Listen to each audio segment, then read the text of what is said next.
Okay.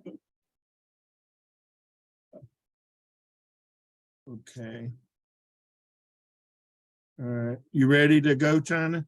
Yes, sir, I am. All right, I'm ready. Oops. It went away. Hello, everyone. I would like to thank everyone for chiming in and participating with us on this webinar. I would like to thank Dr. Becker for taking time out of her busy schedule for assisting us with this, as well as Wallace, who's always here helping us out with the Zoom and the technology. He's always a huge help.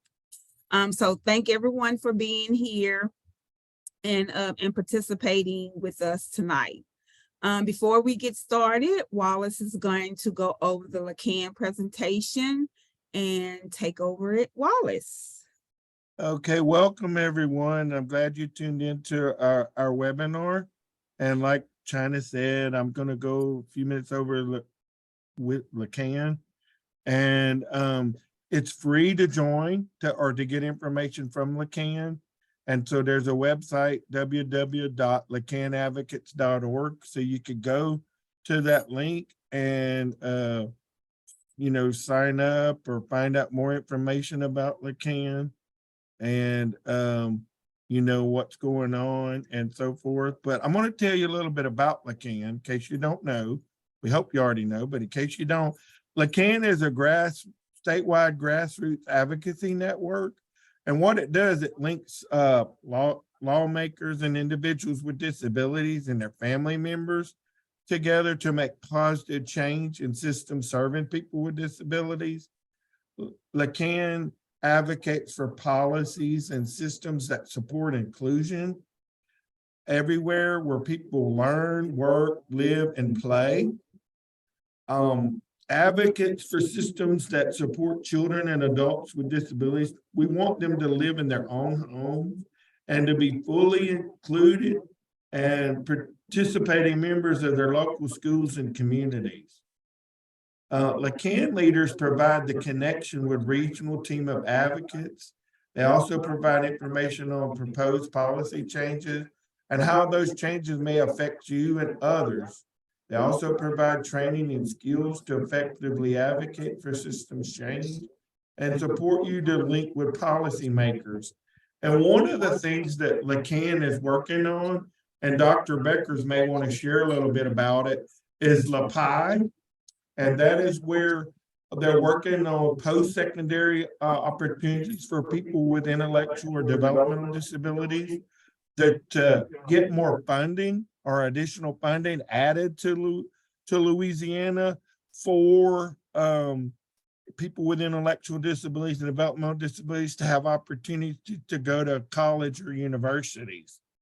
And so if you're interested in that kind of thing or any other things that LACAN is advocating for, again, you can sign up by going to www.lacanadvocates.org. And if you're in the Southwest Louisiana region, Melinda Elliott's your LACAN leader. But if you're attending from another area of the state, she can help you get connected to the LACAN leader that lives in your area. So it's part of a statewide network. And we hope that you will join that to get information and find out about services and things that, that's going on in Louisiana. So with that said, I'm going to turn it back over to Dr. Beckers so she can get started. And thank you very much for listening to me. Thank you, Wallace. All right, so I'm going to try to get the PowerPoint up and going. If not, I'll turn it over to you. Okie dokie. All right, so I think I need to share the screen. And go over here.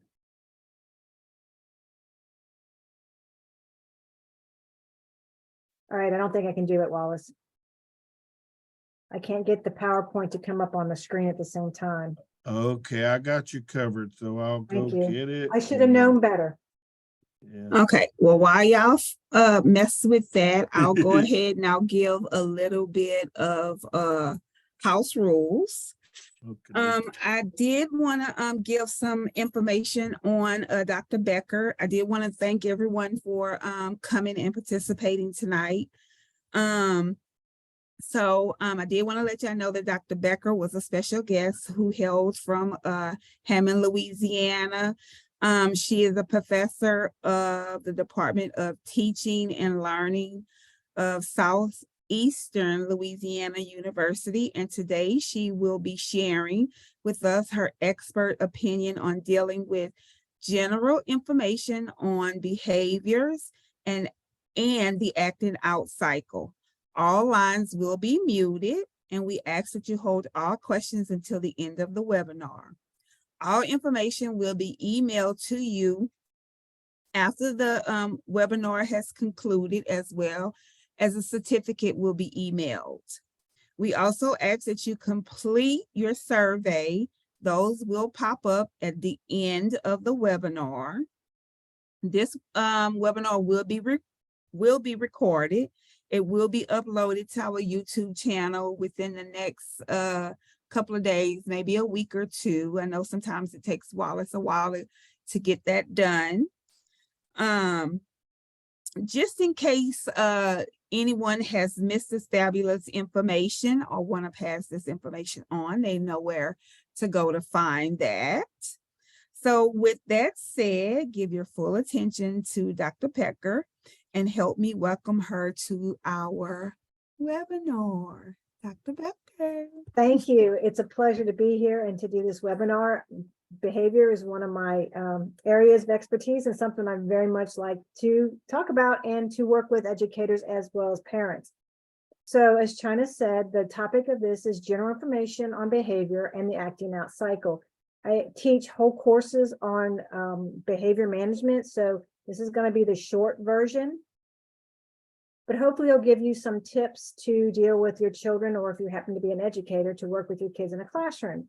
I had sent to China an assessment that I'm going to talk about that's really easy. And so when they send out the webinar, the PowerPoint presentation, they'll also be sending you a motivational assessment that you can use. Okay, Wallace is going to navigate the slides for me, so I'm ready for the next slide. Okay. Are you seeing the PowerPoint or is it the Yes. notes? I see it. Okay.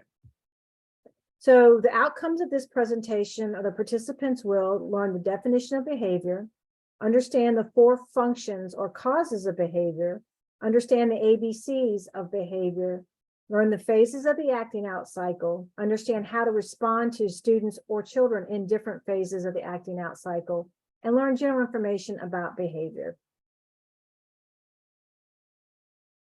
Next slide, please.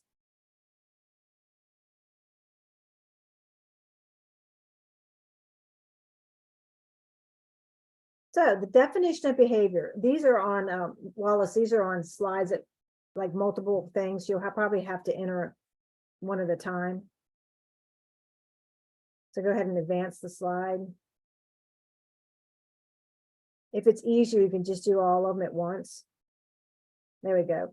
So behavior refers to how one conducts themselves, its actions, reactions, and functioning in response to everyday environments and situations.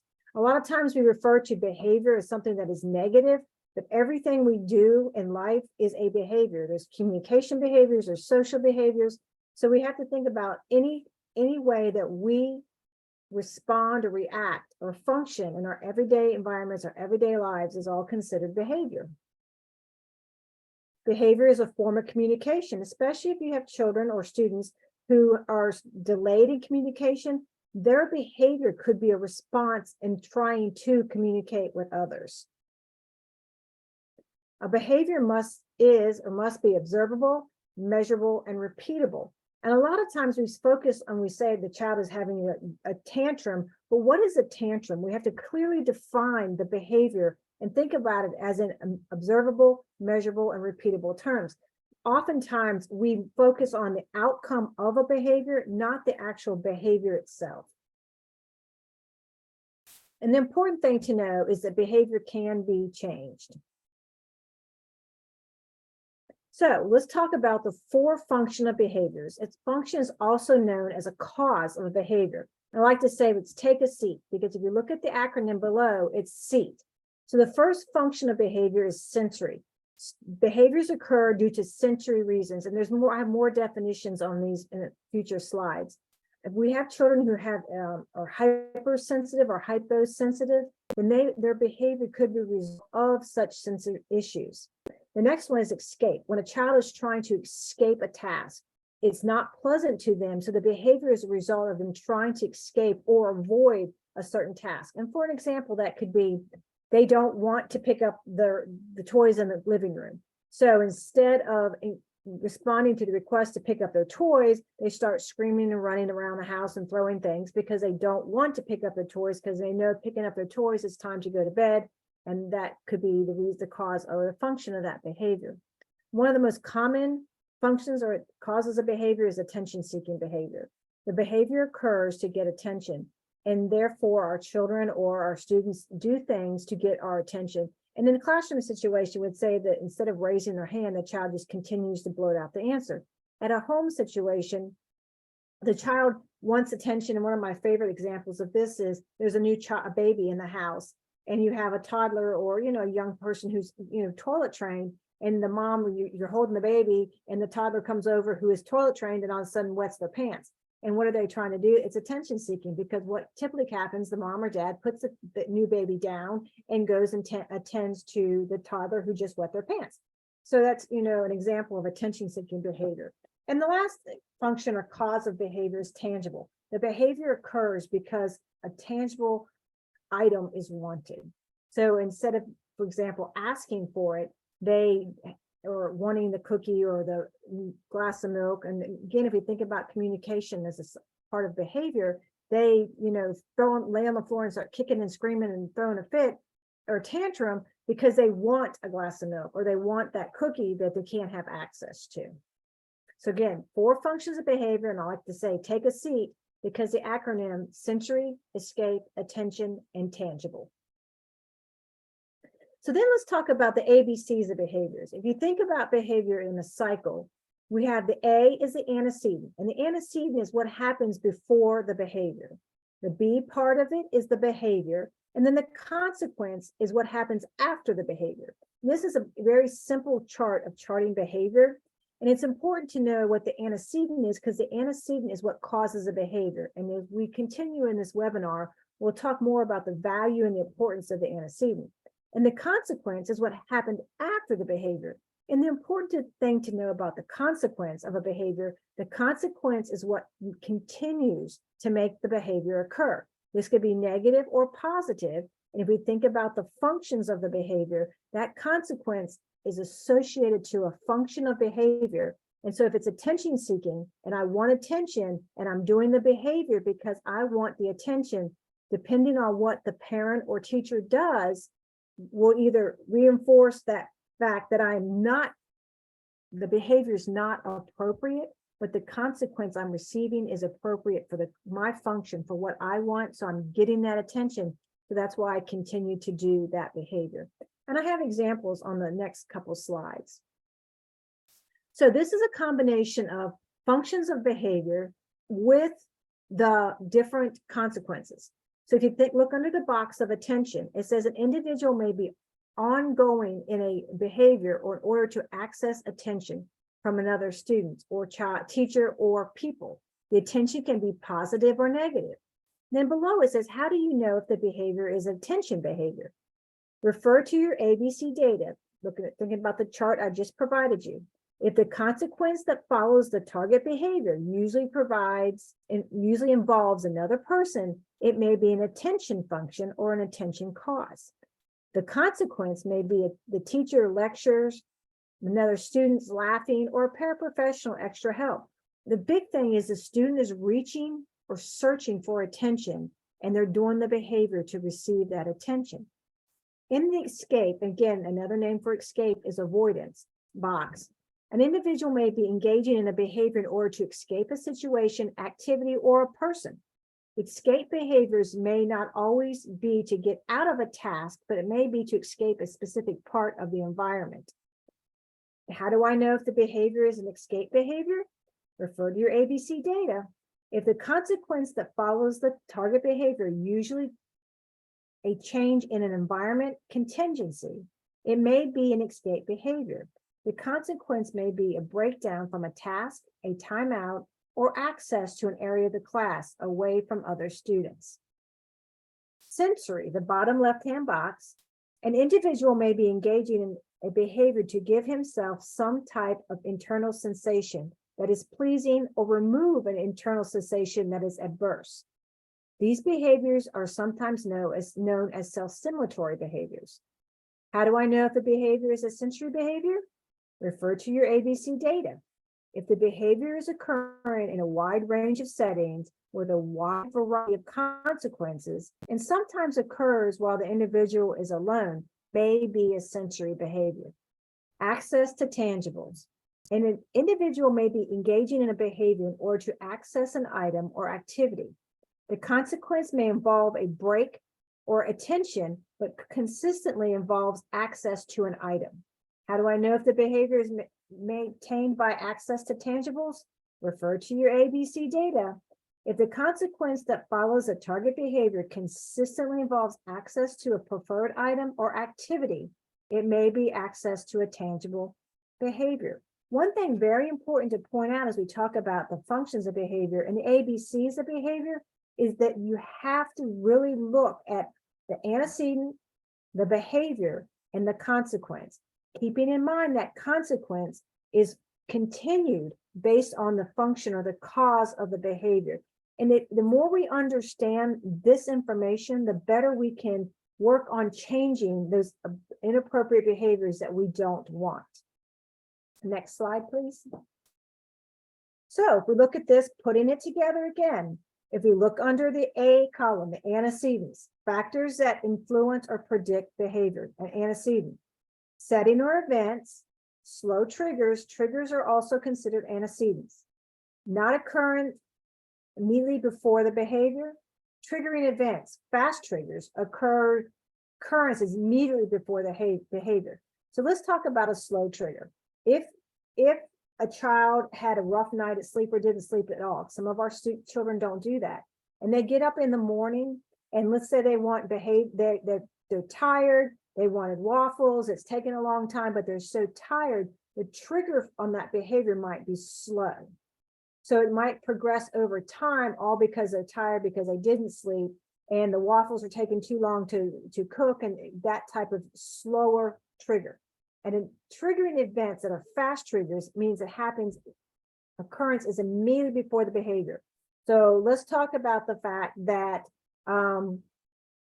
back to our waffles, you put the plate of waffles on the table, and our child likes a lot of syrup, and they realize the syrup is empty. So it's immediate. The syrup bottle is empty before you can go get another bottle of syrup. The next thing you know, that plate of waffles has been thrown across the kitchen. So that would be considered an immediate trigger. When there's no syrup, the syrup's empty, as compared to the child's tired, and then the waffles are taking longer time to cook. So that's a slower trigger. So let's go to the B column, the behavior, the target problem behavior. The goal is to decrease the behavior. That's what we're thinking about, decreasing behaviors. We have a target behavior, and our goal is to decrease that behavior. So decrease, let's again, back to our example of throwing the waffles across the kitchen. So replacement or appropriate behavior would be to increase the behavior and to acquire a new skill. So instead of throwing the plate of waffles because there's no syrup, we could ask, try to encourage our child to ask for, even they sign more syrup, they ask for what they want instead of just throwing the waffles because they didn't get the syrup. Again, I'm trying to keep this in terms that we can all understand. So the consequence or the outcome or the function of the behavior.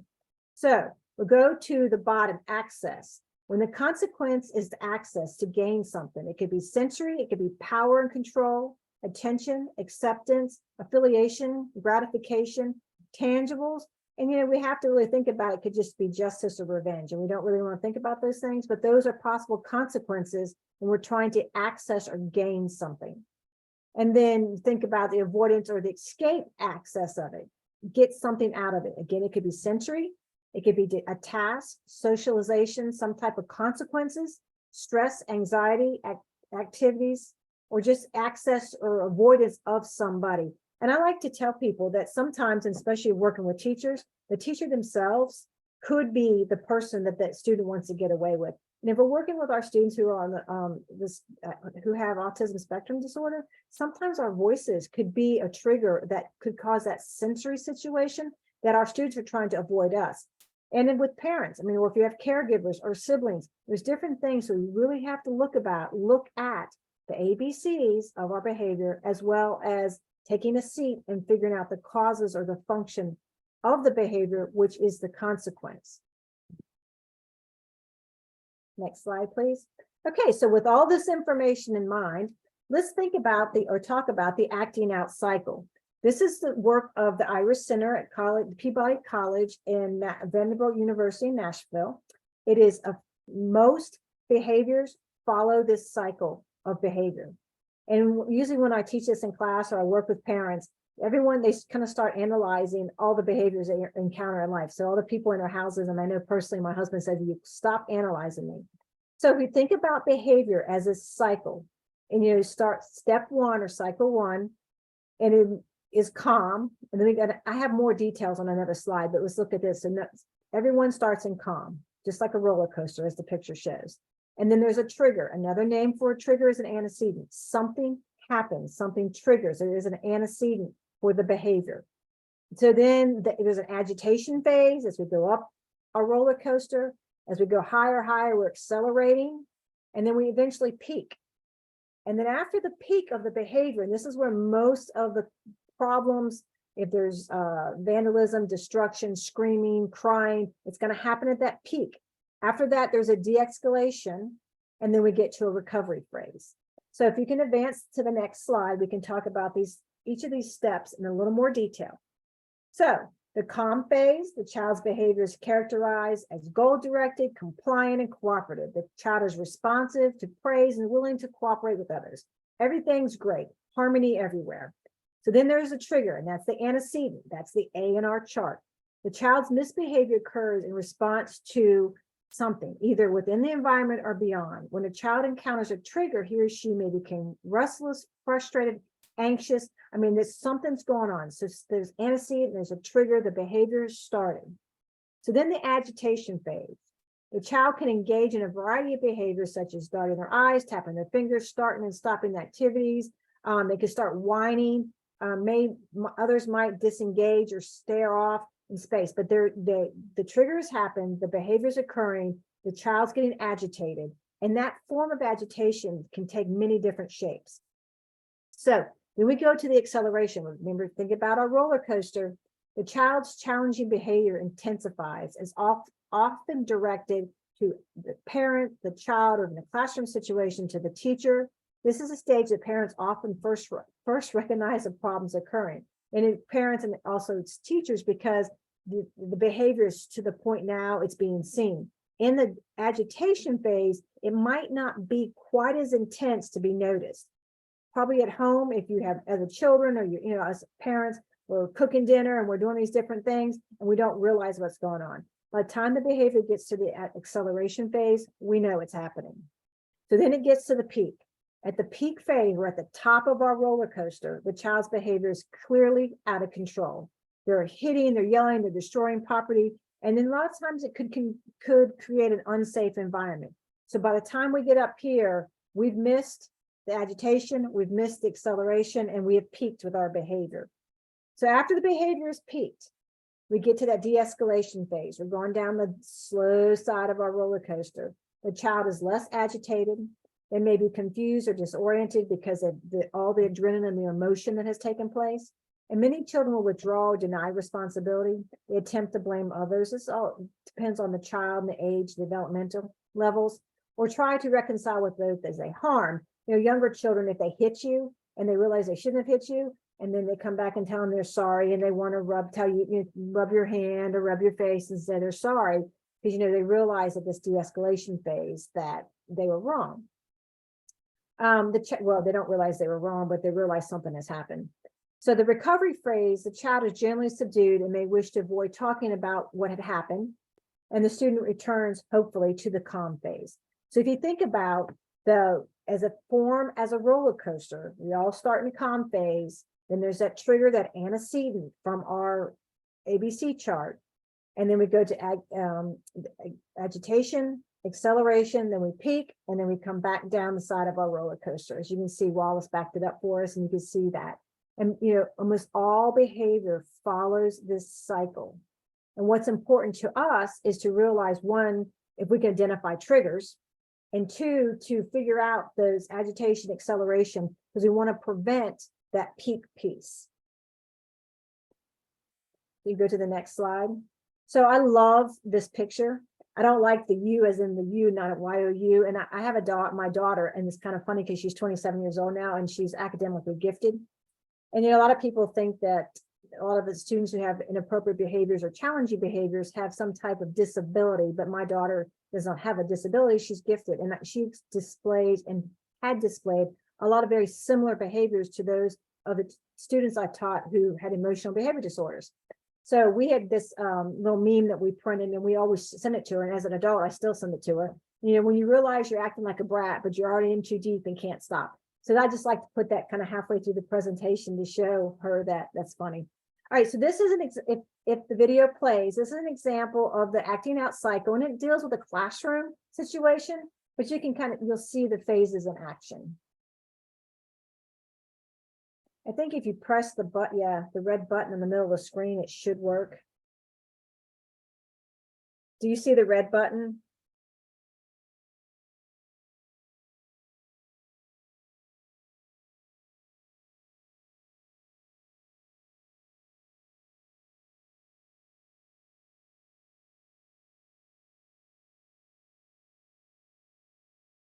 Is it working?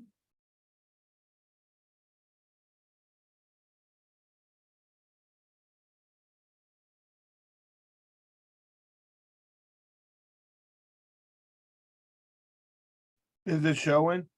It's not playing. Do you see the red arrow in the middle of the screen? When I practiced, I just had to hit that arrow in the middle of the PowerPoint. Okay, in the PowerPoint, let's see. It's showing us a play button. Yeah. Right there. Yep, there we go. It's playing now. Can y'all hear it? No. It's actually just music, so it's not that big a deal if it doesn't play.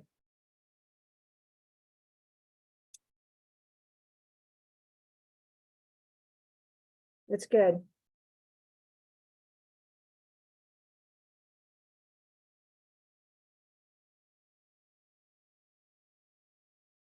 Sorry about that. That's okay.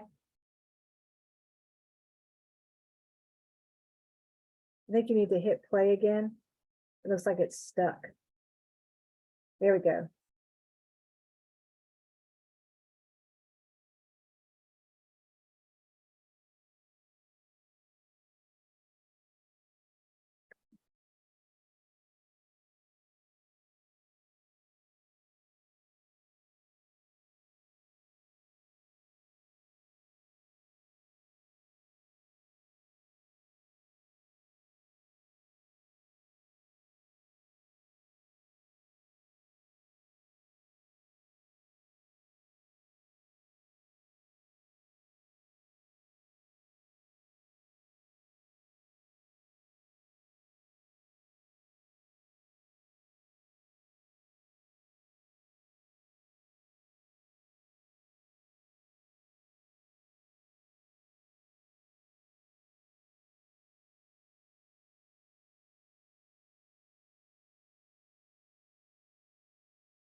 Okay, thank you.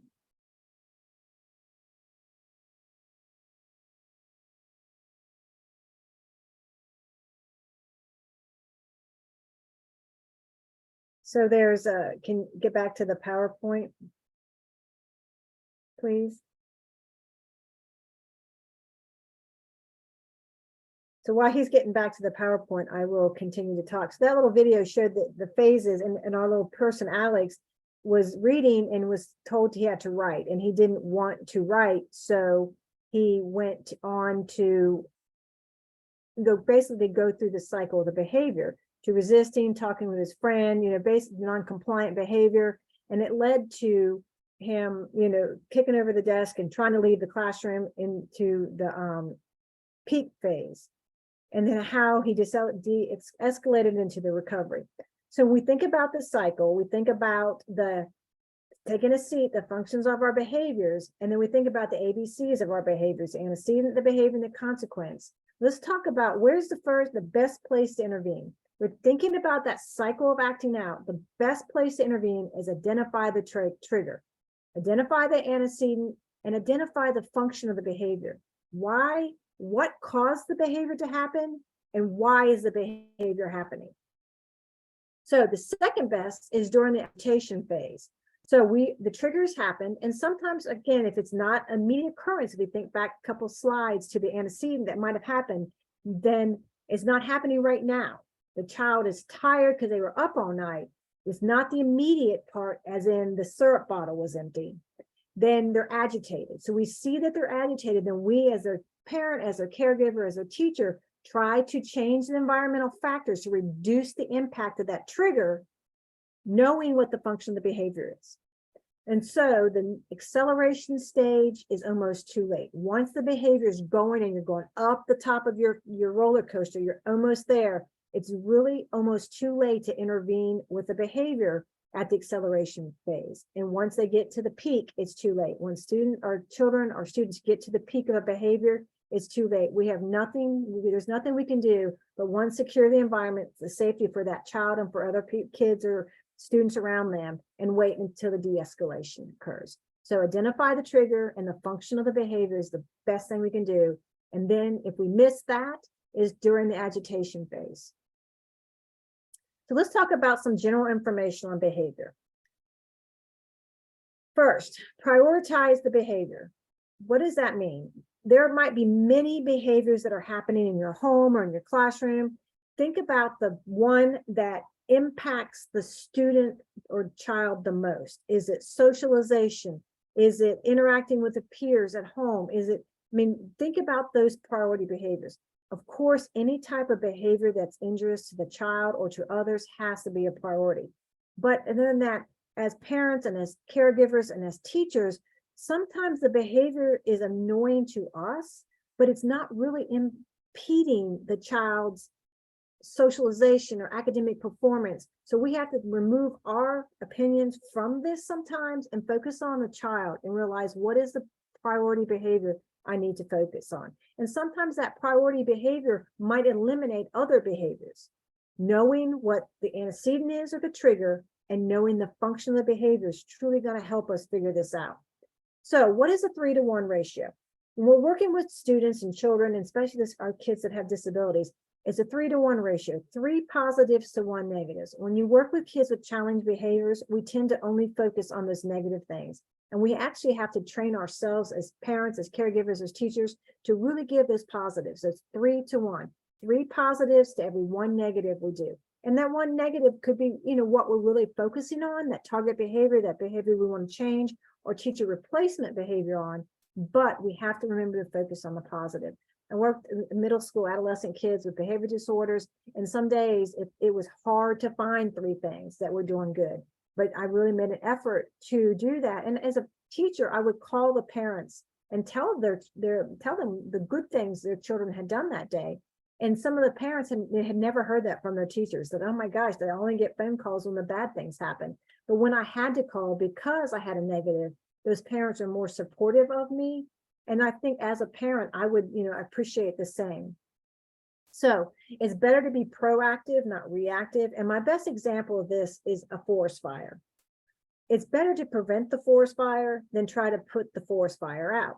So if we could figure out the antecedents to the behaviors, if we could figure out the function or the causes of the behavior, that consequence, then we can be more proactive, and we can help eliminate the trigger, or at least realize once the triggers happen, how we can intervene before the agitation and acceleration. So we're not reacting or reactive to the behavior because we're preventing the behavior from the beginning. Another important thing is choice. Choice is always good, especially working with kids with challenging behaviors. And it goes back to that grandma's law, which is based on the Premack principle. If then, if you eat your green beans, then you can have your ice cream. If you pick up your toys, then you can watch television. So giving choices, you do, it's if and then, you have a choice. The choice is always the students, the child. You're empowering that child and giving the choice. Another thing I really like to say is always use statements, not questions. And I learned early on, when you ask a question, you might get an answer you don't want. So if you want your child or your student to pick up their toys, say, pick up your toys. Don't say, would you like to pick up your toys? Because they might say, no, I don't want to pick up my toys. I want to continue playing. This is a big mistake that we do as parents, we do as educators, as caregivers. We ask questions. Just remember, if you ask a question, you might get an answer that you did not want. And it probably is what you were trying to prevent in the first place. So remember, statements. And you don't have to yell. Never really ever have to yell. Just say, please pick up your toys. Pick up your toys, and then you can watch television. So the next thing is a lot about extincting behavior. And extinction is planned ignoring. So if we're going to extinct, if we're teaching a replacement behavior and we're focused on our target behavior, and let's go back to the raising hand in the classroom as an easy example. If we're trying to teach a child to raise their hand in the classroom, then if they don't raise their hand and they start blurting out and you extinct the behavior, you don't respond to them, you don't look at them, you don't do anything, total ignorance, the behavior itself is going to get worse before it gets better. Back to our waffle situation. If you want the child to ask for more syrup and they throw the waffles, they start screaming, yelling, they get up and you give them what they want. Like if you bring the syrup bottle really quick, next time they're going to do the same thing again because they got that tangible of getting the syrup bottle that was full as opposed to the one that was empty. So if you ignore that, you have to completely ignore it until they ask for more. And as soon as they ask, then you give them what they want. So extinction is very difficult to do. If you do it, you have to do it 100%, because as soon as you give in, as soon as you give that child that attention or that tangible, or you allow them to leave or, to escape what they don't want to do, that instant, that consequence is going to reinforce the fact that that inappropriate behavior is going to happen again. So last thing on this slide, you need to be both consistent and persistent. And usually when I teach this, I act like I'm a person on a surfboard. And we're dressed in my surf outfit and I'm on my surfboard and I do the same thing the same way every day when I go and surf big waves. But the wave gets really big. And because the wave gets really big or the behavior gets really challenging, I jump off the board because I can't stick to it. So as a parent, as a caregiver, as a teacher, you have to be consistent. You have to do the same thing every time, but yet you have to be persistent. You have to maintain the same rhythm that you're going to do every time. Because if you're inconsistent and you give up, the behavior is never going to change. If you give up and you give that attention, you give up and you let the child remove themselves from the situation, you give up and you give the child the tangible item they want, it's only going to continue to reinforce the behavior. So you have to think about this. You have to think about the causes of the behavior. Remember, take a seat. Sensory, escape, attention, and tangible. And then think about the ABCs, the antecedent or the trigger, the behavior, the consequence or the function, the cause of the behavior. And then think about that cycle, the acting out cycle. As the trigger happens, the agitation, the acceleration, and then the peak. Once the behavior's peaked, there's rarely anything we can do until the recovery phase. Slow progress is always better than no progress.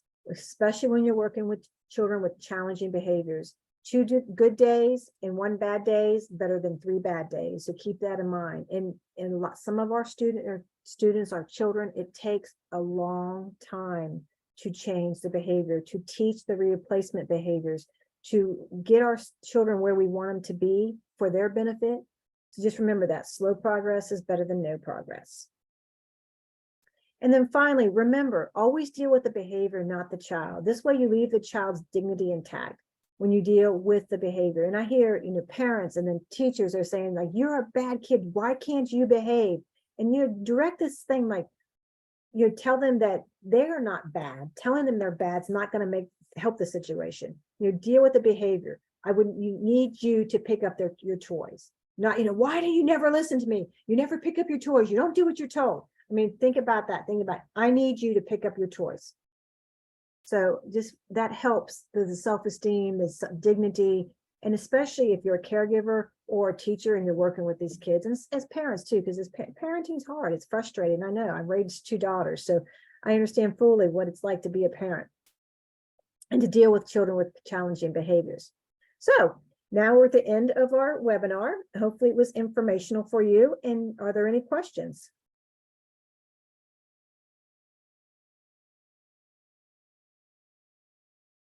So this is you'll be sent this webinar, and part of this webinar is provided you a motivational assessment tool, and it's like a 10-15 page questionnaire, and then as you complete it, and it helps determine the function or the causes of behavior.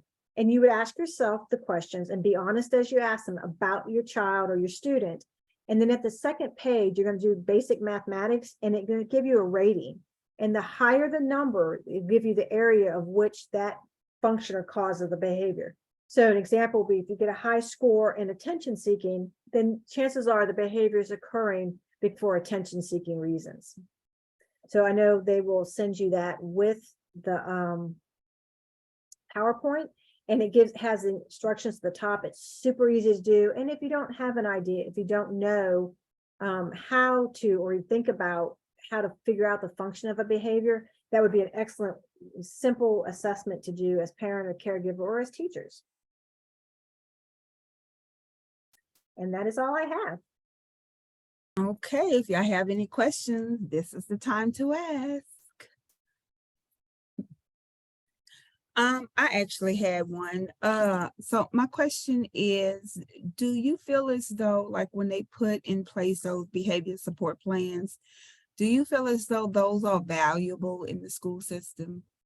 I think they're valuable if they're used with fidelity. The biggest issue with kids who have behavior support plans is whoever is implementing them, they don't implement them the way they're supposed to be implemented. Therefore, we talked about that consistency and the persistency of it.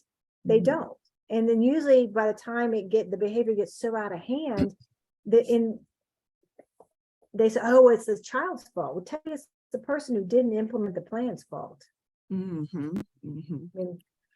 I find that a lot of times when it comes to the school, like I've been asking for a behavior support plan for years, and my son still doesn't have one. He's in the 7th. He's getting ready to go to the 8th grade. But the only thing they've ever offered him is a behavior contract. Right.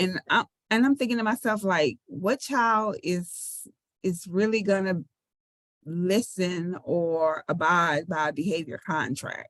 I never understood that.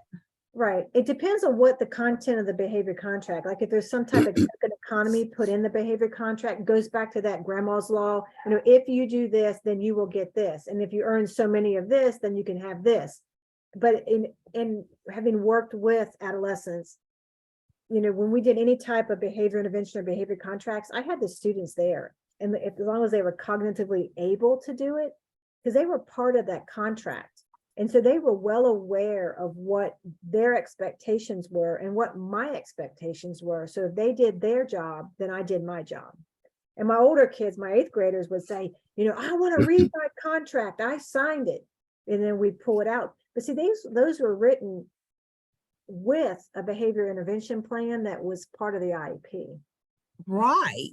So like they're wanting to put these contracts in place and have these kids abide by these contracts, but they've never seen a contract.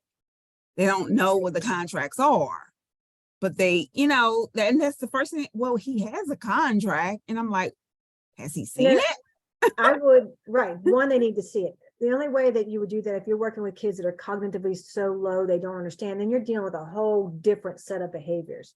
But, Mhm. you know, the kids need to be involved. There needs to be data. When you think about that ABC, why, you know, what are the ABCs of this behavior? What's the function of this behavior? Is the behavior occurring because the child's struggling academically?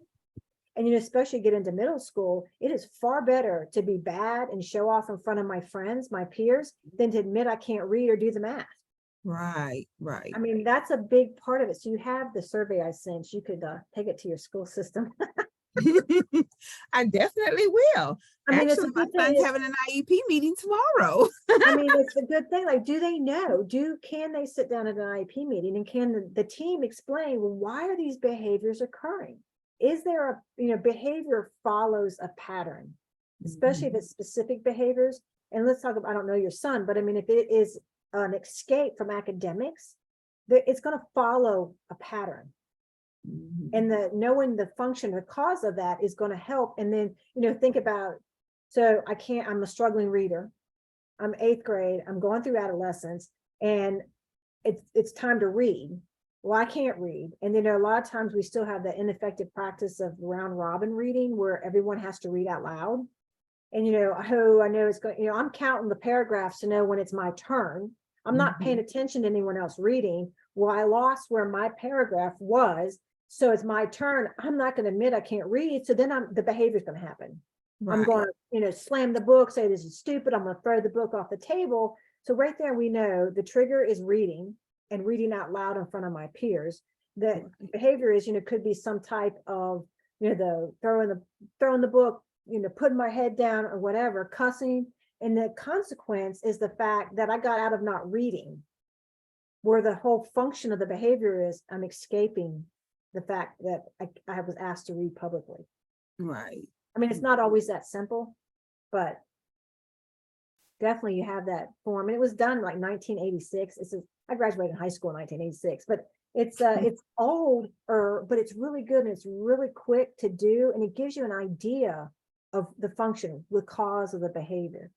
Mhm. And if you need anything else, just let me know. Again, I I have crammed a a lot. question. Uh-huh.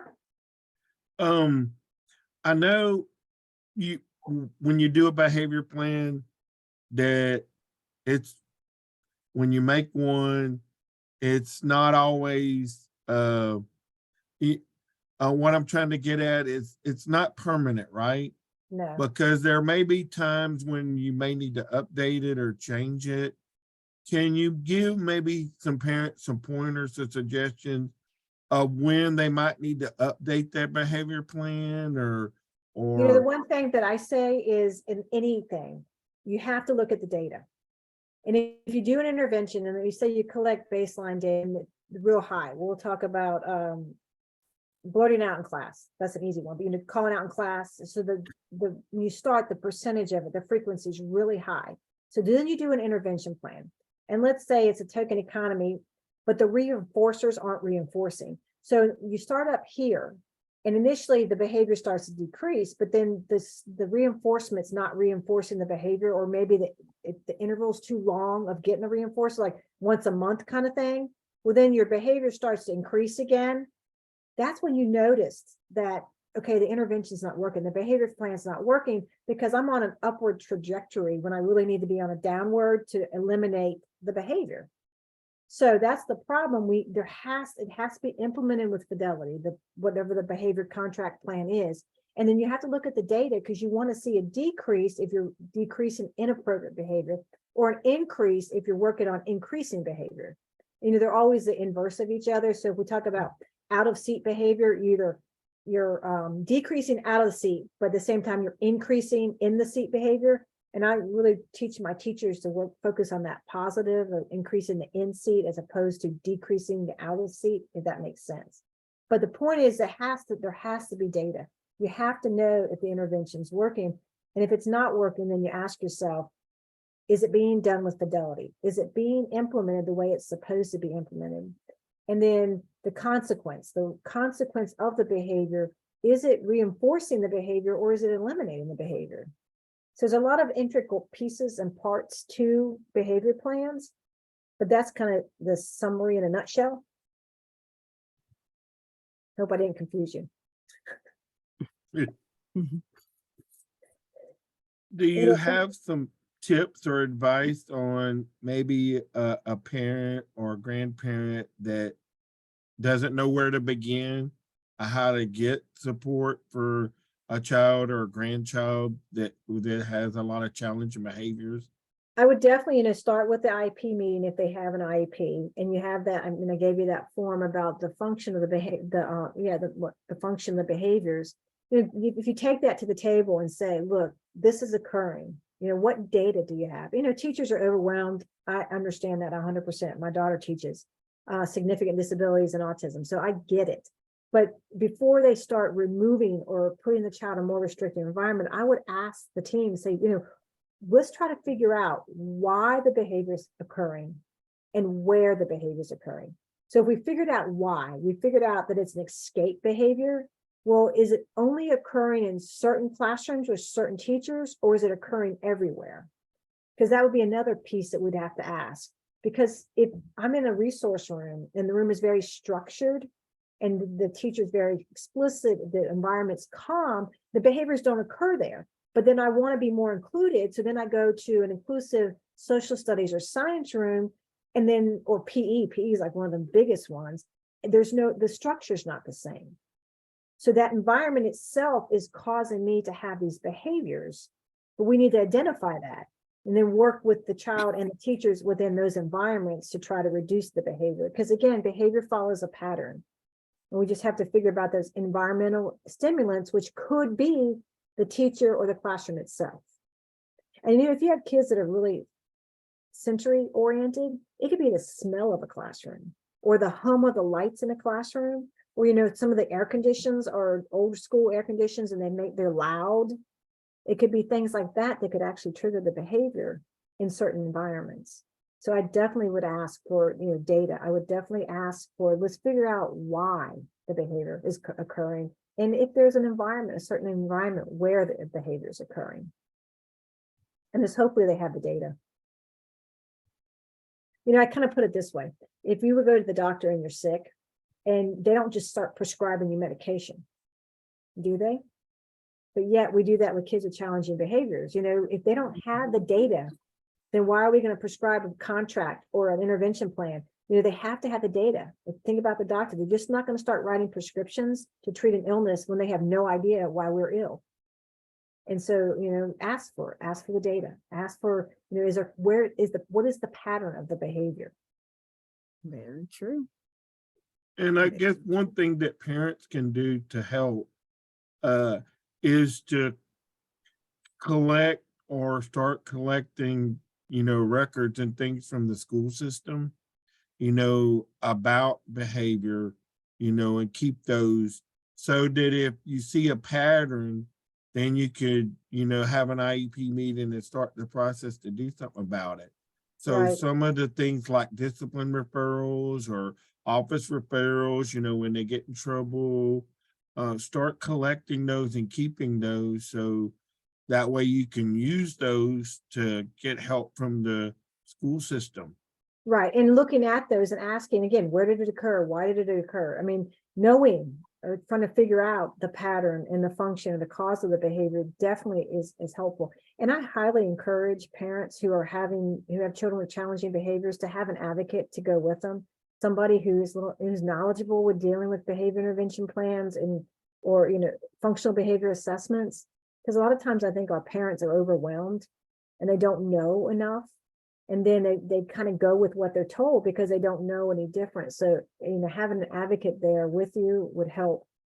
I know there's not enough advocates to do everything, but I think that's a good place. Before a child gets removed to a more restrictive environment or removed from school, I definitely encourage advocacy work. And we agree. And we're also available to help at Families Help Families or If you're from another area of our state, we can connect you to the family center that's closest to where you live. So that we can help you in advocating for your child and what they need in the school system. So that is one of the things that we do at Families Help Family. You guys are awesome. Thank you. Thank you, You're Dr. awesome too. Becker. We welcome. appreciate you taking time out of your busy schedule to come and present this information for us. It was some Anytime. very good, powerful information. We really do appreciate it. So thank everyone for attending, and we wish y'all good night. Great. Thank you. Bye. Bye. Thank you for attending, everyone. And there's a link to the evaluation survey in the chat, but I'll also email it to everyone too. If you don't click on it to complete it now, you can get it when I email it. And thank you, Wallace, for always having my back with the technology. Thank you. And thank you for Bye. doing this The wonderful tech guru. presentation for us. Thank you, China, for helping All too. right. Bye. Bye, everyone.